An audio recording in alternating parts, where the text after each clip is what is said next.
அஸ்ஸலாமு அலைக்கும் வரஹ்மத்துல்லாஹி வபரகாத்துஹு. நோன்பு பெருநாளில் பேண வேண்டிய ஒழுங்குகள். பெருநாள் அன்று திடலில்தான் தொழுக வேண்டும். நோன்பு பெருநாள் தொழுகைக்கு முன்னர் சாப்பிட்டு விட்டுதான் போக வேண்டும். மாதவிடாய் பெண்களும் திடலுக்கு வர வேண்டும். தொழுகையில் மட்டும் ஒதுங்கி நின்று மற்ற வணக்கங்களில் ஈடுபட வேண்டும். பெருநாள் தொழுகையில் முன் பின் சுன்னத்துகள் இல்லை.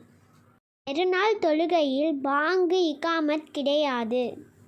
பெருநாள் தொழுகையில் மிம்பர் கிடையாது. இரு பெருநாள் தொழுகையிலும் திடலில் தொழும்போது இமாமிற்கு முன்னால் எதையாவது சுத்ரா தடுப்பாக வைத்து கொள்ள வேண்டும். பெருநாள் திடலில் வைத்து அதிகம் தக்பீர் கூற வேண்டும். பெருநாள் திடலில் வைத்து பிரார்த்திப்பதற்கு அதிக முக்கியத்துவம் இருக்கிறது. எனவே நம் தேவைகளை அங்கே அதிகம் கேளுங்கள். அஸ்ஸலாமு அலைக்கும் வரஹ்மத்துல்லாஹி வபரகாத்துஹு.